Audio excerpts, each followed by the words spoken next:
জামা ষষ্ঠীটা দেখলাম নতুন জামা কাপড় পরতে, এই নতুন জামা কাপড় এই দিল্লিতে এসে নেবো। দাঁড়াও দাদা,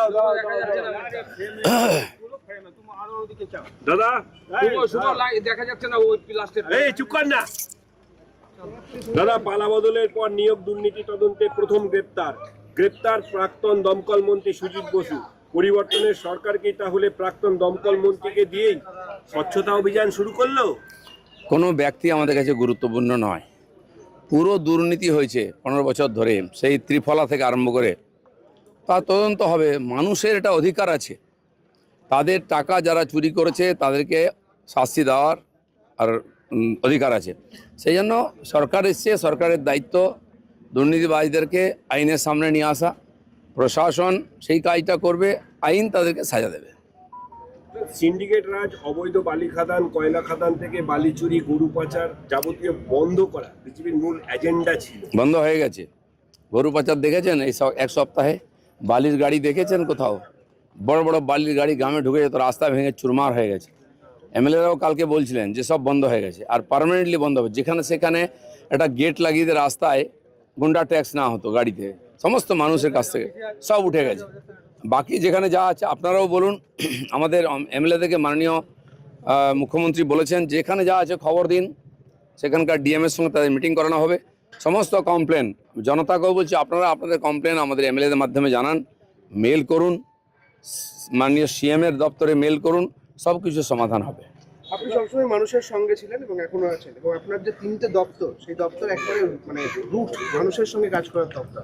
পার্টি হয়তো তাই ভেবেছে যে আমি মানুষের সঙ্গে কাজ করতে ভালোবাসি, তাই আমাকে দপ্তর দেওয়া হয়েছে যাতে আমি মাঠে ঘাটে ঘুরতে পারি।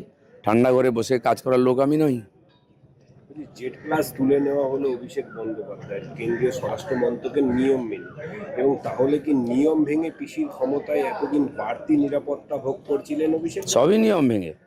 কেন ওখানে জেড প্লাস থাকবে? কেন ওই রাস্তা বন্ধ হবে? আজ ওখানে লোক যাতায়াত করছে খুশি, ওখানে বাস চলতো, বাস বন্ধ করে দেওয়া হয়েছে একাধিক, সেগুলোও চালু হবে। সাধারণ মানুষ সবাই কমন ম্যান, আর ওদের শত শত নেতার বাড়িতে পুলিশ পাহারা দেয়। কেন? কালো টাকা পাহারা দেবে পুলিশ? সাধারণ মানুষের সুরক্ষা নেই। এগুলো সব বন্ধ হবে। মহিলাদের 1 জুন থেকে বাসের ভাড়া লাগছে না, সরকারি বাসের ভাড়া লাগবে না, কিন্তু তারা বলছেন যে সরকারি বাসের সংখ্যাও তো অনেক কম, তাহলে কি বাড়বে?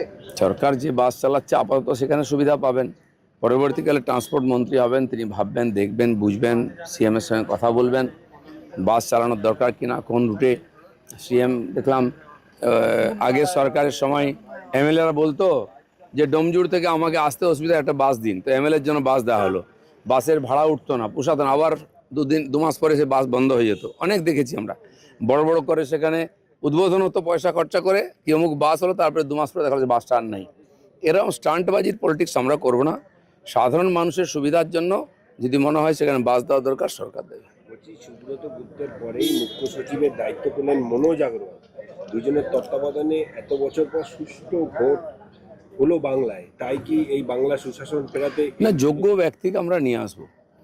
দুর্নীতিবাজ লোকেদের রাখা যাবে না, অযোগ্য লোকেদের মাথায় বসিয়ে দেওয়া হয়েছে যোগ্য ব্যক্তিদের, সেজন্য তারা হীনমন্যতায় ভুগছিলেন। তো যোগ্য ব্যক্তিকে সামনে আনা হবে, আরও অনেক পরিবর্তন হবে।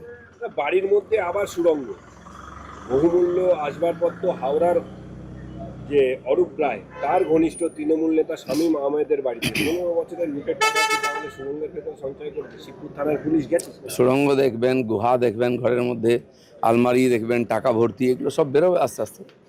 এখনও সরাবার চেষ্টা করছে কেউ কেউ, সে সুযোগ দেওয়া হবে না কাউকে। চলুন।